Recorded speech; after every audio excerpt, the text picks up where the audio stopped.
Perfect for inviting me to talk today. And what I'm going to talk on is well, oil, gas, and energy security. It's a big topic, focused on East Med and especially Caspian region. This is the sort of thing that they have two-day conferences about, so I'll try to wrap it up as, and essentially gloss over what is really very interesting and kind of complicated issue.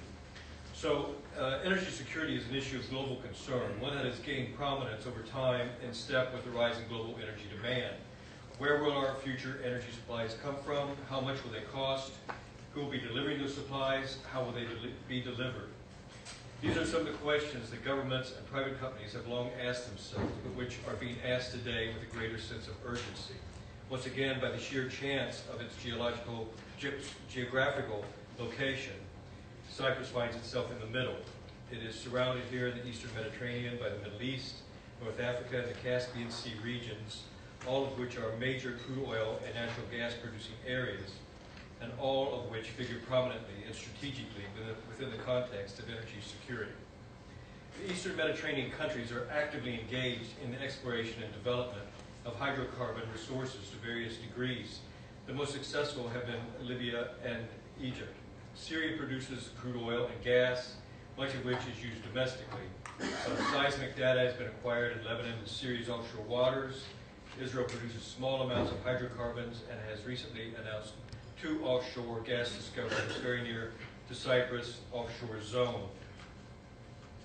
That is the Cyprus offshore zone there. You can see some of the Egyptian blocks, some of the Israeli blocks, and some of the Lebanese areas. The discoveries in Israel are encouraging when one considers that seismic surveys conducted in Israel's own waters indicate promising prospects for exploration, although they are located in very deep water.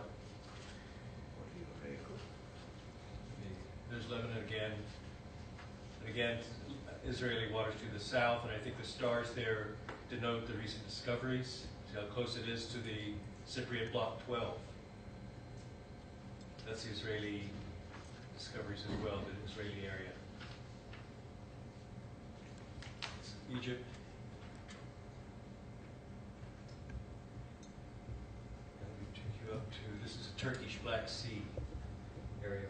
Turkey, while it has very limited hydrocarbon resources of its own, has begun to play a major role as the bridge between these energy-producing regions and Europe, the main market for this on this side of the globe. Indeed, the Turkish foreign minister stated recently that Turkey sees itself as a bridge connecting Middle Eastern gas producers with Europe. Turkey is itself a growing energy consumer. It required 690,000 BD, barrels per day, and used 36 billion cubic meters of gas in 2008, according to the latest BP statistical review. Not only is Turkey willing to act as a bridge between Eastern energy producers and Western energy consumers, it is also keen to secure Eastern energy supplies for its own use. It imports natural gas from Iran, oil from Iraq, and recently signed an agreement with Qatar, which has massive natural gas reserves, to study the possibility of constructing a gas pipeline that would carry Qatari gas to Turkey via Saudi Arabia, Jordan, and Syria. Furthermore, late last year, Turkey signed an agreement with Iran regarding participation in the South Pars project, which would eventually lead Turkish companies developing gas fields in southern Iran and shipping that gas by pipeline to Turkey. Turkey is well aware of its importance to both consumer and producer nations and is looking to employ its geostrategic location as a means of enhancing its role as an energy entrepot in the years to come. In the meantime, Turkey is keen to explore its own territory in search of oil and gas reserves and has recently announced an investment program worth hundreds of millions of dollars for its offshore Black Sea region. Turkey has, over the last 2 years, launched exploration and development programs in the Eastern Mediterranean. Turkey claims a large amount of the Eastern Mediterranean, including the section that encroaches on Cyprus's EEZ. Okay. The red line there, the red lines, the bottom one is the separation between the Egyptian and Turkish zones. You can see the other red line there at the top is the area that Turkey's claiming, and it encroaches on the Cypriot EEZ, and as you can see, things could get complicated in the future when Cyprus launches its next bidding round. Turkey also lays claim to offshore areas that Greece considers its own. Turkey's navy has in the past interfered with offshore hydrocarbon research being carried out in the Cyprus EEZ. Turkey's claims to part of that zone could complicate Cyprus's plans to exploit whatever oil and gas resources might exist within the Cyprus EEZ remains to be seen. That might become apparent during the course of the next year after the launch of the second Cyprus offshore bidding round. Egypt has a developed oil and gas industry. While its crude oil production has declined in recent years, Egypt is seen as having a strong potential for future gas production. It will be necessary for Egypt to use much of its gas reserves to meet its own growing domestic need for energy, but it also intends to produce enough gas to expand its LNG industry and to boost the volume of natural gas that it ships through the Arab gas pipeline to the Levant, so they can eventually ship gas to Turkey and Europe. Energy demand is growing in Egypt, where in 2008 the country consumed 693,000 barrels a day of crude oil, along with 40 billion cubic meters of natural gas, according to BP statistics. Numerous foreign companies are involved in developing Egypt's oil and gas reserves, and indeed, some of Egypt's most promising reserves are located offshore in the eastern Mediterranean near the Cyprus EEZ. The top block there is the Egyptian deep water section. And there have been, I believe there have been several discoveries there of gas. And when Cyprus was conducting its initial seismic surveys of the EEZ, the Egyptian authorities cooperated very well with the Cypriots and allowed the ships to pass into that zone and sort of map the trends that the ships were gathering information on. Let me see if there's a better map. Sorry.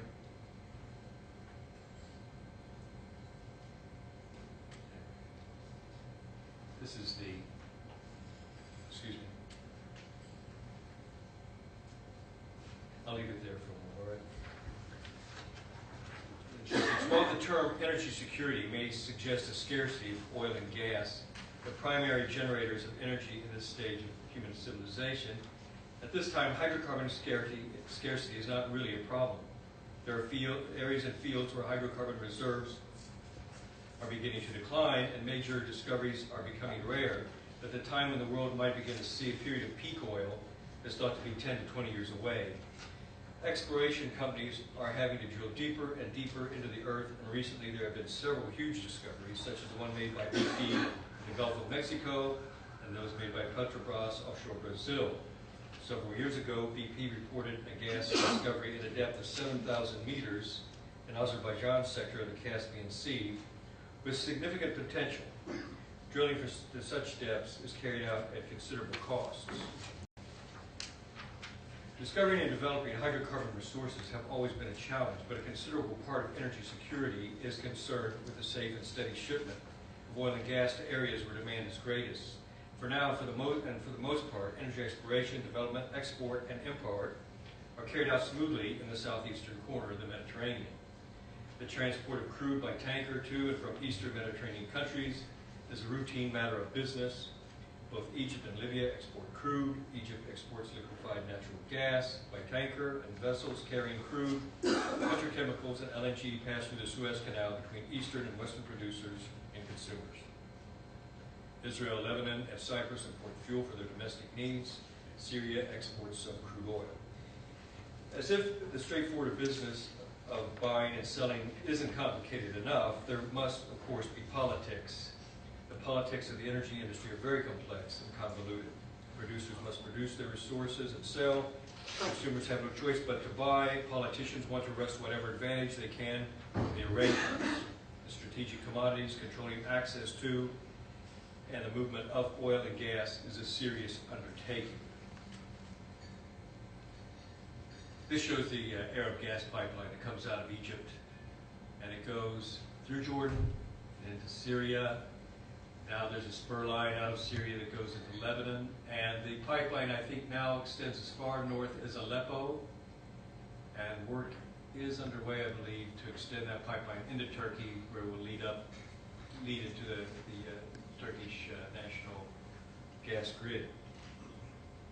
This is the Caspian Sea. All right. There are 5 Caspian Sea littoral states: Russia, Kazakhstan, Azerbaijan, Turkmenistan, and Iran. When the Soviet Union collapsed in 1991, the legal status of the Caspian Sea was thrown into question, and it remains unresolved.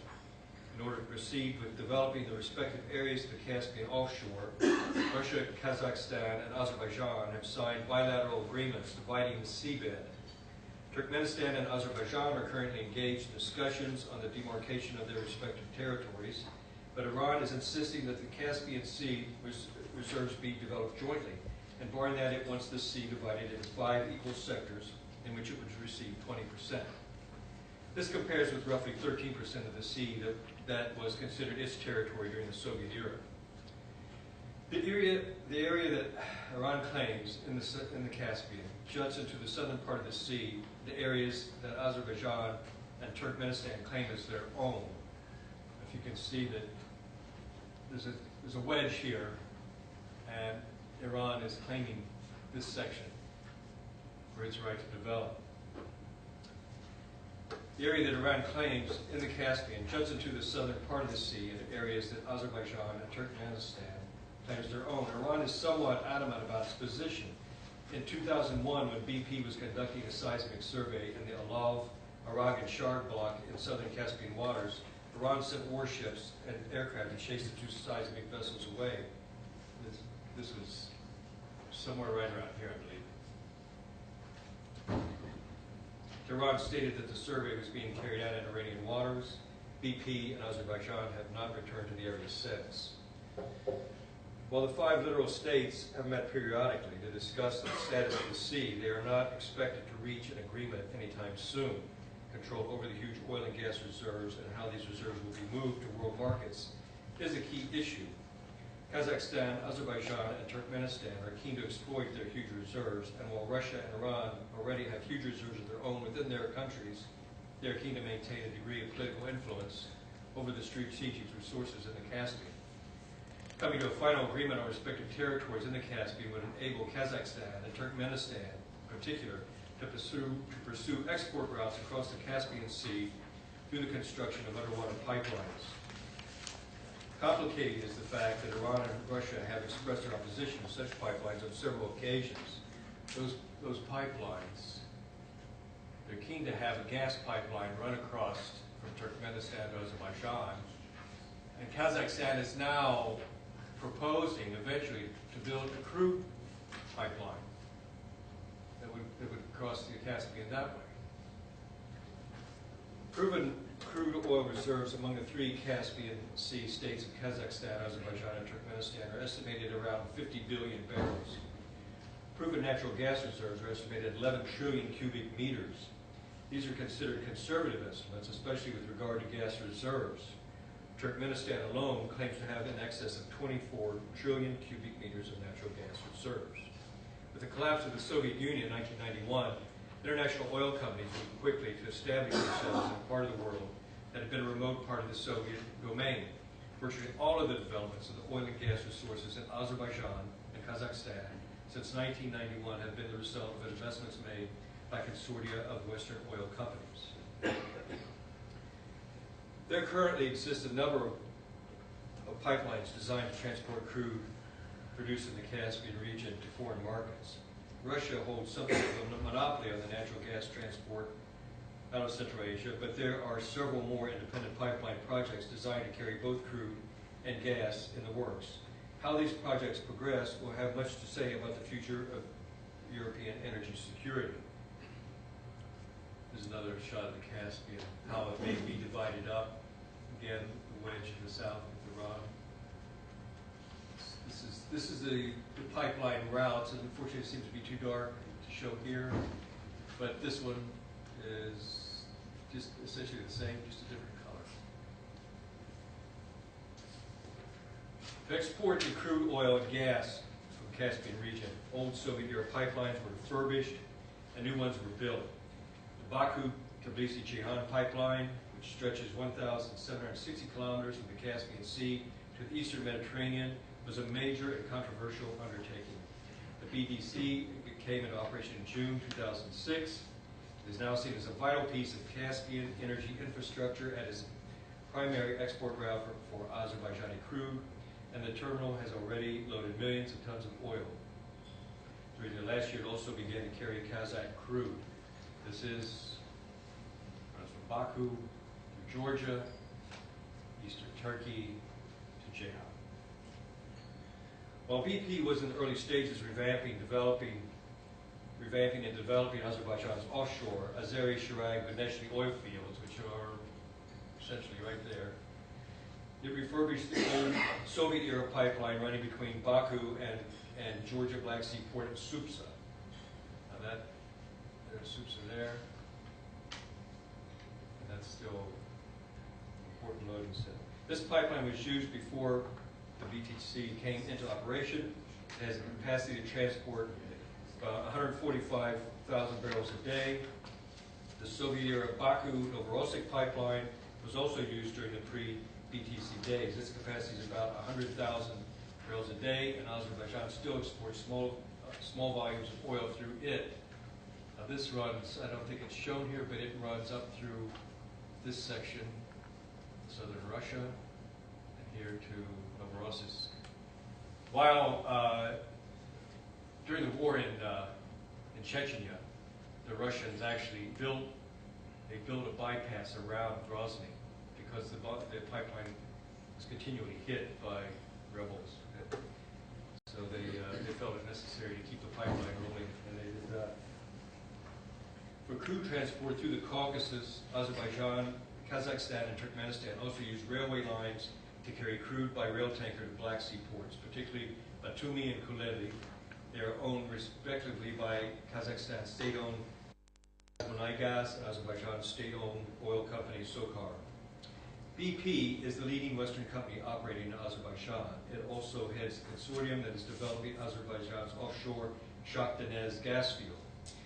During the course of bringing that field on stream, another BP company BP-led company built the South Caucasus pipeline, which runs parallel to the BTC crude pipeline to Turkey, and this feeds gas into the Turkish gas distribution system in Erzurum. It runs just parallel to BTC, but here, near Erzurum, it links into the Turkish grid. Caspian Pipeline Consortium was formed for the purpose of building a 1,580-kilometer pipeline to carry crude oil produced at Kazakhstan's onshore Tengiz oil field, which is right about there.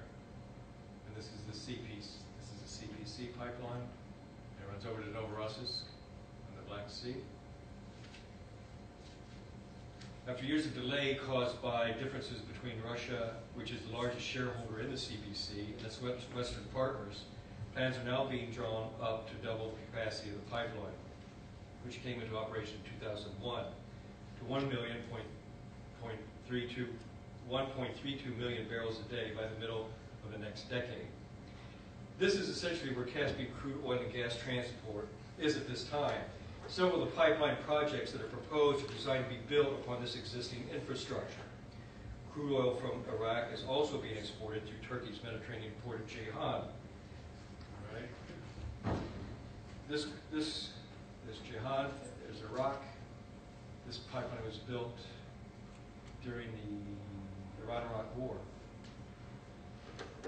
Okay, this crude arrives at Ceyhan through the Kirkuk-Ceyhan pipeline, which was built in the 1980s during the Iran-Iraq War. Also, there has been talk in recent years that Iraq might rebuild the pipeline that runs through Syria's Mediterranean port of Tartus. That project's likely years away. Regarding the transport of natural gas through pipelines in the region, there's a South Caucasus pipeline, which was mentioned earlier. It now has the capacity to transport 8 billion cubic meters a year of Shakhtini's gas. Azerbaijani gas is delivered through this pipeline to Georgia and Turkey.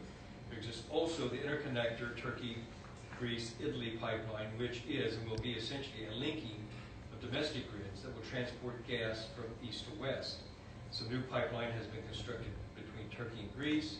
A new pipe will be laid across northern Greece and the Adriatic Sea. Now, the interconnector essentially runs like this from Turkey. It crossed here, and I think it crosses into Greece and Komotini.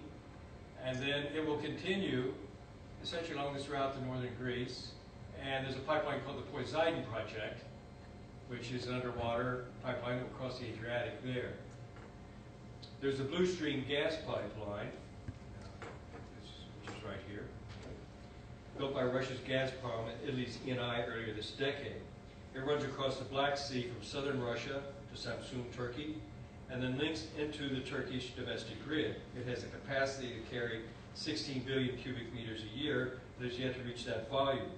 Turkey imports most of its natural gas from Russia, but most of it comes overland through Bulgaria. Now, these are the Russian pipelines that come this way. These were the ones that were affected by the crisis with Ukraine and Russia earlier this year, and they come down through this way and into Turkey like this. In the Levant, there's the Arab gas pipeline, which I've shown, which is also mentioned earlier. It begins in Egypt and crosses the Gulf of Aqaba to Jordan, runs north into Syria. The AGP is also supplying Egyptian gas to Lebanon through Syria. There are plans and work have already started to extend the pipeline into Turkey, or will join the Turkish domestic network. From there, the Egyptians hope to feed their gas and proposed Nabucco gas pipeline, which will begin in central Turkey. More on that later.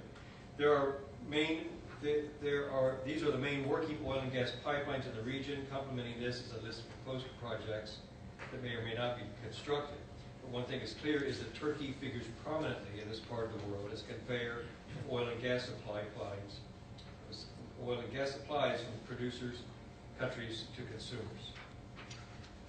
Now, bypassing the Bosphorus, I'm hoping that, this might show. There are a number of proposals for the construction of crude oil pipelines that would bypass Turkey's Bosphorus and Dardanelles Straits. Again, there's a lot of politics involved in this, and it remains to be seen just which of these proposals will eventually be the one that wins out. The Turkish waterways see millions of barrels of crude oil products sail out of the Black Sea and past Istanbul every day. The Turks are quite concerned about the volume of tanker traffic and have taken steps to regulate the flow of tankers through the waterways. There are at least 5 proposed pipeline routes designed to move crude oil out of the Black Sea to world markets. The AMBO pipeline across the Balkans, the Burgas-Alexandroupolis pipeline through Bulgaria and Greece, the Pan-European oil pipeline across southwestern Europe between Constanza, Romania, and Trieste, Italy, the Odessa-Brody-Plot pipeline to Ukraine and Poland, and the Samsun-Ceyhan pipeline to eastern Turkey. Okay,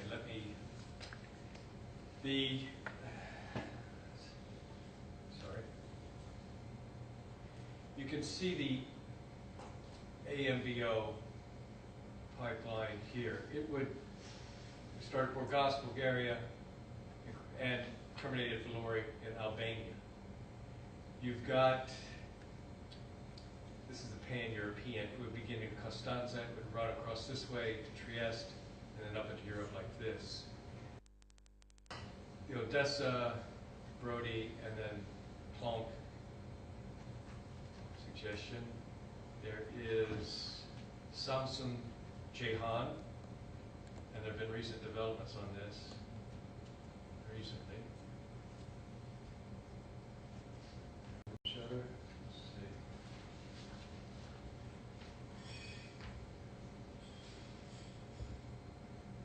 Oh yes, of course. And Burgas Alexandroupolis. Russians are very keen on this one, but yet they're also decided to deal with Turkey, saying that they participate in this one too.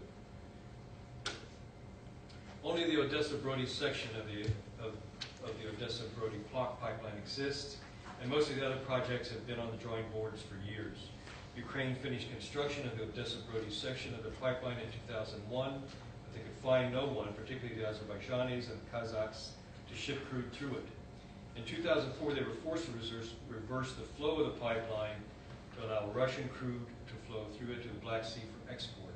Only recently have the Ukrainians taken measures to change the Odessa-Brody pipeline back to its original flow direction, as it finally prepares to accept some shipments of Azeri crude. The Bosporus bypass pipelines are essentially waiting for crude oil supplies to materialize. Only the presence of crude oil will warrant the construction of these new pipelines, as the example of Odessa-Brody shows. Right now, there are two of these proposed projects that stand a possible chance of being built. One is the Burgas-Alexandroupolis pipeline, in which Russia's Transneft holds 51%, Bulgaria and Greece with the remaining share. The other is the Samsun-Ceyhan pipeline, also known as the Trans-Anatolian pipeline. Russia is keen to have the BAP line, Burgas-Alexandroupolis line, available to transport the increased volume of crude that will be transported through the CPC once the pipeline is expanded. For its part, Turkey would like to see CPC shipments transferred to its proposed Samsun-Ceyhan pipeline, along with crude exported from terminals in Georgia. So they'd be shipping crude here to Burgas, travel overland, and be exported through the Aegean. There's a lot of environmental opposition to that, by the way. Or it would come here from the CPC, down to Samsun, and to Ceyhan. All right, now, I'll talk to you a little bit about Rotterdam on the Med. Turkey has stated on numerous occasions that it would like to see Ceyhan, in the northeastern corner of the Mediterranean, become a Rotterdam on the Med, meaning that Turkey would like to transform what is now a small crude oil loading terminal into a regional energy entrepot. Should the Samsun-Ceyhan crude pipeline be built and operate at full capacity, the amount of crude arriving at Ceyhan, added to that from the Caspian and Iraq, could amount to more than 3 million barrels a day. The Samsun-Ceyhan pipeline is to have a capacity of 1.5 million BD. The BTC, which already has a 1 million BD capacity, is likely to see throughput increase to as much as 1.6 million barrels a day in the years ahead, as shipments of Kazakh crude through the BTC increase. And shipments of Iraqi crude through the northern pipeline from Kirkuk are likely to increase to more than 1 million barrels a day as Iraq slowly gets its hydrocarbon industry back on its feet.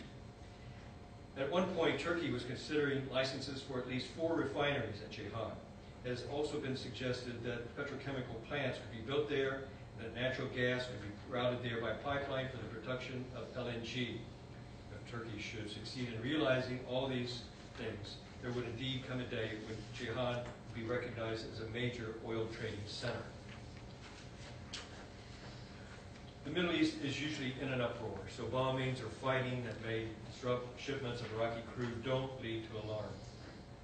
The political fracas with Iran over its nuclear research program did impact prices during the first 6 months of 2008, when oil prices were on their way to reaching $147 a barrel in July last year. But the crude oil market is now oversupplied, and the continuing dispute between Iran and the UN over its nuclear program makes little impact on the oil market. What could, of course, change depending on the current round of talks between the P5+1 and Iran. The war in Afghanistan and increasing violence in Pakistan has naturally cause for concern, but as long as these conflicts remain localized, there's not much worry about them impacting energy production and distribution. If there is to be an examination of possible crises in the region, then the focus at this time must include the movement of hydrocarbons from the Caspian Sea and Russia to Europe. The war between Georgia and Russia in August 2008 was a wake-up call to Europe, as was the gas price dispute between Russia and Ukraine last January, when Moscow left a huge chunk of Europe to freeze while it argued with the Ukrainian leadership over its gas bill. That dispute and a less consequential disagreement between Russia and Ukraine the year before erased from Europe's collective mind the thought that Russia might be a reliable energy supplier. Why Russia felt it necessary to go to such lengths over its gas supply issue with Ukraine has left most of us guessing, but in a way it's lucky for Europe that that dispute came to a head when it did, because but because it forced Europe to pull its head out of the cloud that sometimes preferred to exist in. The same goes for the war between Russia and Georgia. In August 2008, a dispute arose between Russia and Georgia that resulted in Russian troops invading Georgia and occupying parts of it for several days. During the war, crude oil and gas shipments through Russia were stopped. That meant shipments of oil and gas through the BTC, Baku-Supsa crude oil pipelines, and natural gas shipments through the SCP pipeline were halted. Crude shipments by rail were halted. The key export routes for Caspian oil and gas were severed. Shipments were not resumed for a number of days until the war ended and the Russian forces withdrew. The war is explained as being about the rights of South Ossetia, but it clearly demonstrated that Russia can easily bring shipments of Caspian oil and gas to an abrupt halt if it so chooses. Apart from making it clear that Moscow is not pleased with Georgia's political realignment with the West, Moscow also made it clear to the West that shipping crude oil and gas through a volatile state like Georgia can be a risky business.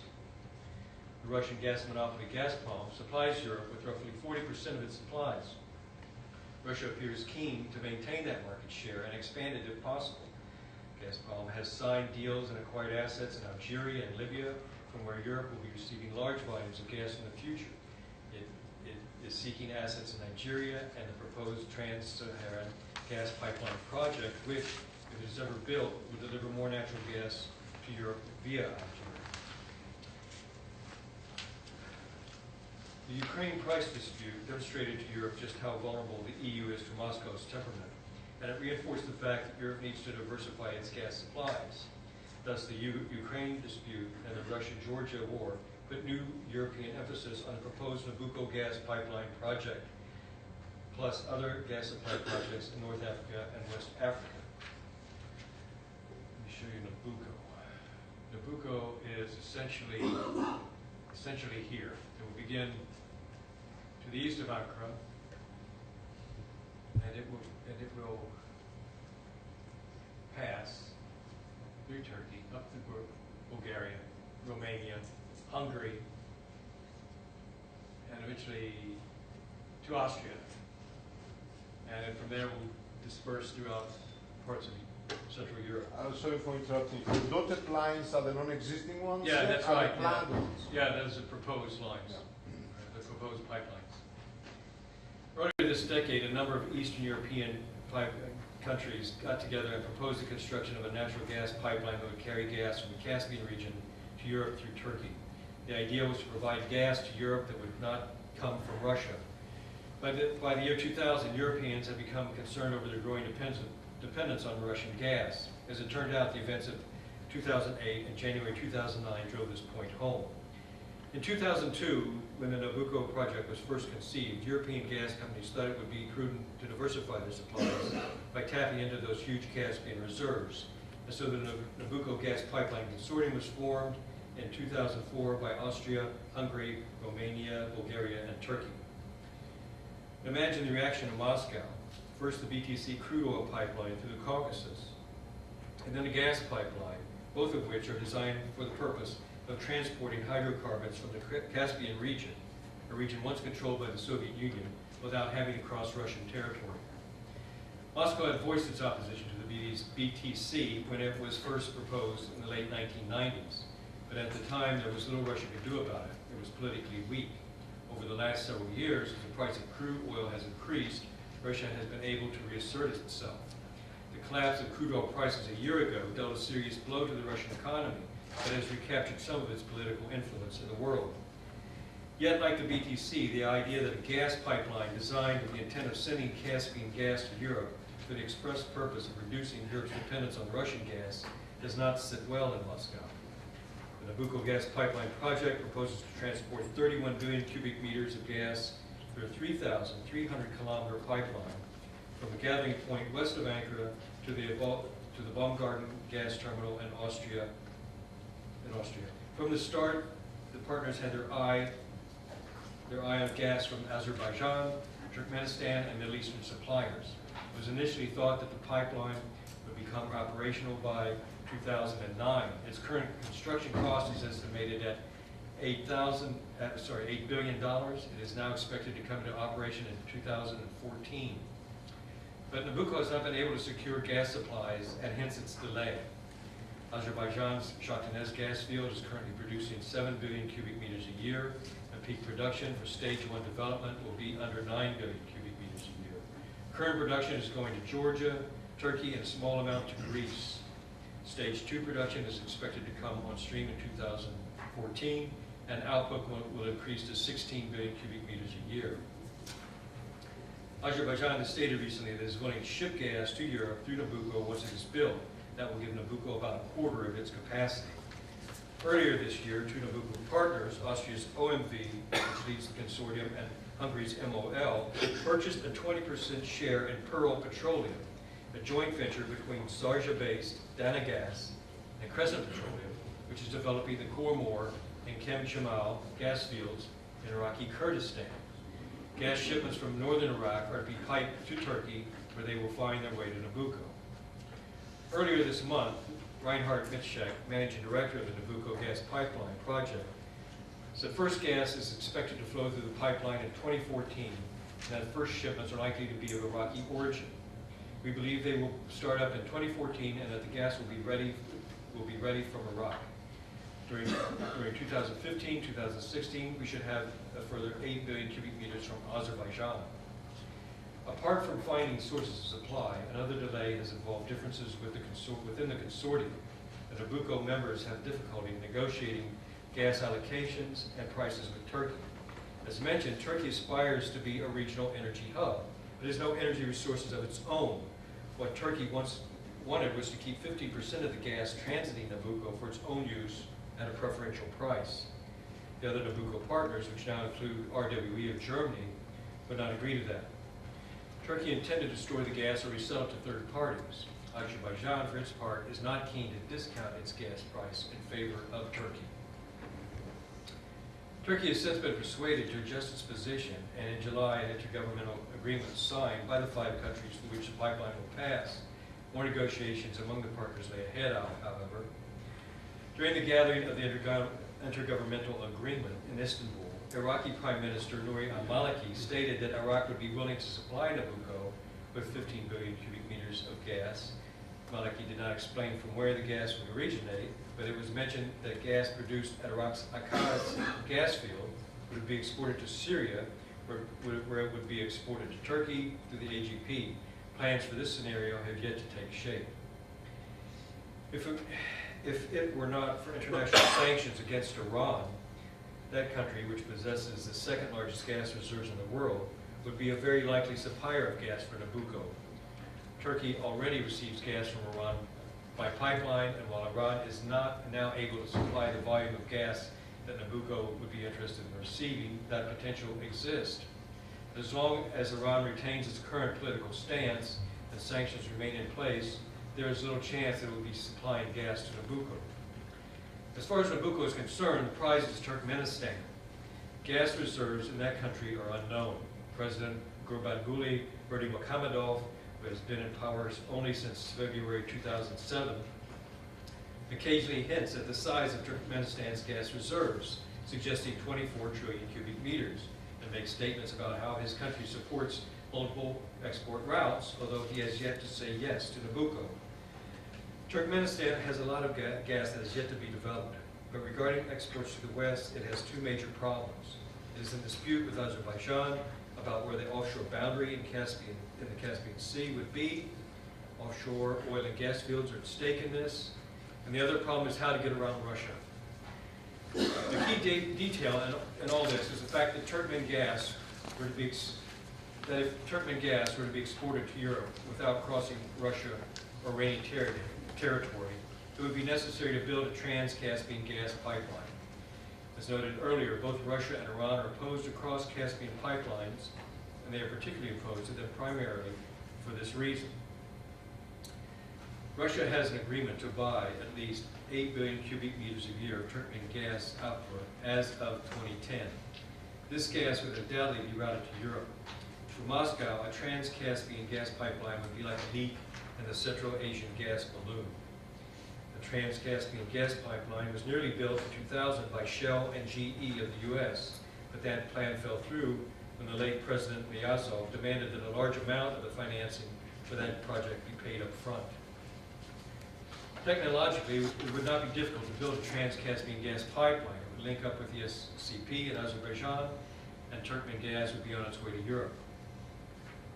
Europeans and Russians are not the only parties interested in Turkmen gas. Later this year, or early next, a 4 billion cubic meter capacity pipeline is scheduled to begin operation that will carry Turkmen gas across Uzbekistan and Kazakhstan to China. Turkmen shipments will eventually reach 30 billion cubic meters a year, and Kazakhstan is expected to export about 10 billion cubic meters a year of its own gas to China through that system. Russia dismisses the Nabucco project as unrealistic. There's no gas to supply it, it says, but as events from Ukraine have shown, Russia too has its own problems. Not only Ukraine, but Belarus has also proved to be problematic.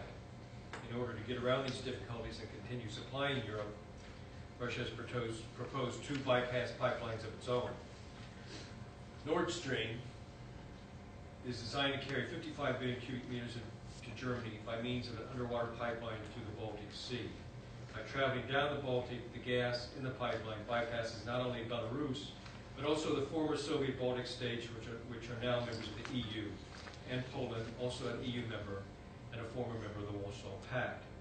These Eastern members of the EU have criticized this project, and it is important to point out that if the EU had a common energy policy, Nord Stream might not be on the table.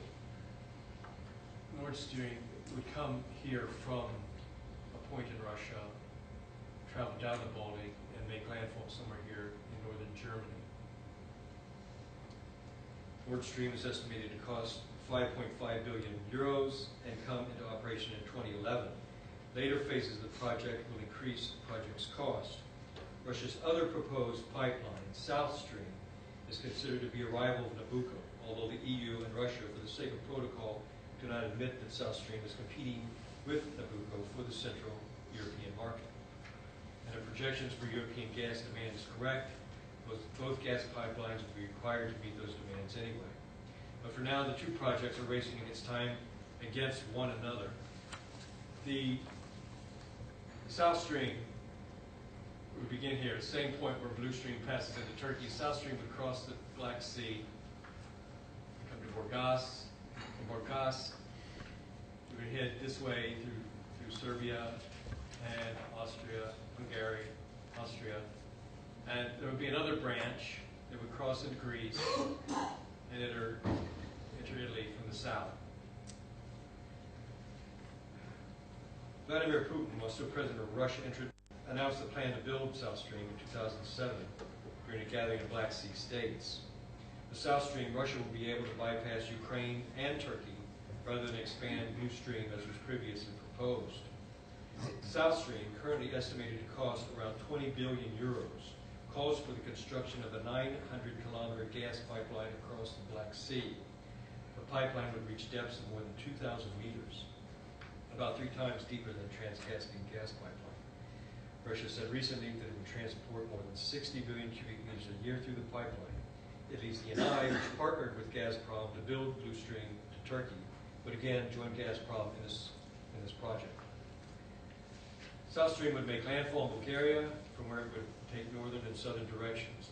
The northern route would cross Bulgaria, Serbia, Hungary, and Austria, and also terminate in northern Italy. The southern route would cross Bulgaria, Greece, and enter southern Italy. There is no doubt that Russia has the gas reserves to supply these pipelines, but they would have to be developed, and this would require considerable investment. It is more economical for Russia, more politically satisfying for Russia to draw upon Turkmenistan's gas reserves than those in other Central Asian and Caspian countries. Gazprom has already approached Azerbaijan with an offer to purchase all its Shakhtynets gas output that is not under contract. Azerbaijan has since agreed to sell Gazprom 500 million cubic meters a year of Shakhtynets gas beginning 2010. But this is seen as more of a political concession than a deal that Azerbaijan generally wants to pursue. In Kazakhstan. In recent days, it's been announced by Kazakhstan that it intends to proceed with the Kazakhstan-Caspian transportation system and the Trans-Caspian project. There is a huge offshore field here called Kashagan, which should come on stream somewhere around 2014. And eventually it'll be able to produce like a million barrels a day or more. They plan to pipe this. Some of this will go through the CPC. Some of it will come through this route here. This is the Kazakhstan Caspian transport system, and initially be exported by tanker from here, Kirik to Azerbaijan. But now the Kazakhs are actually beginning to talk of a pipeline system that would cross the Caspian as well. The purpose of this project will be to export crude oil produced by Kazakhstan's giant offshore Kashagan oil field in the northern Caspian Sea to Azerbaijan, and from there to Ceyhan. Initially, the project calls for tankers to ferry the crude across the sea from Kiruk to a terminal in Azerbaijan from where it will feed into the BTC. Ultimately, this project calls for the construction of an underwater pipeline to transport as much as 1.2 million barrels a day of crude across the Caspian. Kazakhstan has also repeatedly expressed its support for multiple export routes. But the existence of the CPC begs the question as to why not expand the CPC pipeline further and ship Kashagan crude through it. One possible answer is that the Central Asian oil and gas producers have decided that they would rather not rely on Russia. Moscow blocked the expansion of the CPC for years over issues like taxes, loans, and management, to the point that Tengiz Chevroil, which is developing the Tengiz field, which we talked about earlier, the operator of Tengiz offshore oil field, had to resort to shipping crude by rail car as it had during the pre-CPC days. Rather than put too much faith in the future of the CPC, Tengiz Chevroil will also participate in the Kazakh-Caspian transport system. The remaining questions. Finally, the momentum for hydrocarbon production is rolling in Kazakhstan, Turkmenistan, and Azerbaijan. The question is, how long will those countries wait to have a settlement over the legal status of the Caspian Sea before they go ahead with building underwater pipelines? Kazakhstan and Azerbaijan have a bilateral treaty demarcating their seabeds. What happens if they proceed with the construction of crude oil pipelines without Russia's permission or without Iran's? What happens if Azerbaijan and Turkmenistan reach an agreement on their offshore borders and agree to construct a gas pipeline? How will Iran respond? Send warships and airplanes again? How would the governments of Western companies involved respond? How would the EU and US respond if there was more trouble in Georgia and the Russian military invades the country again? What if there's a pro-Moscow coup in Tbilisi and a new government nationalizes the pipelines running through its territory? What if it sells those pipelines to Transneft and Gazprom? Momentum is also gathering in the southeastern Mediterranean. The big oil discoveries offshore Israel and Cyprus's upcoming second offshore bidding round have injected new interest in the region for the international oil companies. But what if Turkish warships continue to harass survey vessels in the Cyprus EEZ? What if a U.S. company like Noble Energy, which made discoveries in Israel and which owns Block 12 in the Cyprus EEZ, what if it decides to drill in Cypriot waters? Will it be able to go about its business? The situation that exists within the energy sector of the greater Eastern Mediterranean region is complicated enough to invite any number of misunderstandings or even incidents. Crises erupt only when these things are brought to an abrupt halt and the threat of violence or return to violence looms. The question surrounding all of this is whether countries new to the energy industry will be allowed to develop their energy resources independently and export their production freely, or whether they will have to continually face a situation where a stronger neighbor is forcing reluctant decisions upon them. The end. Thank you.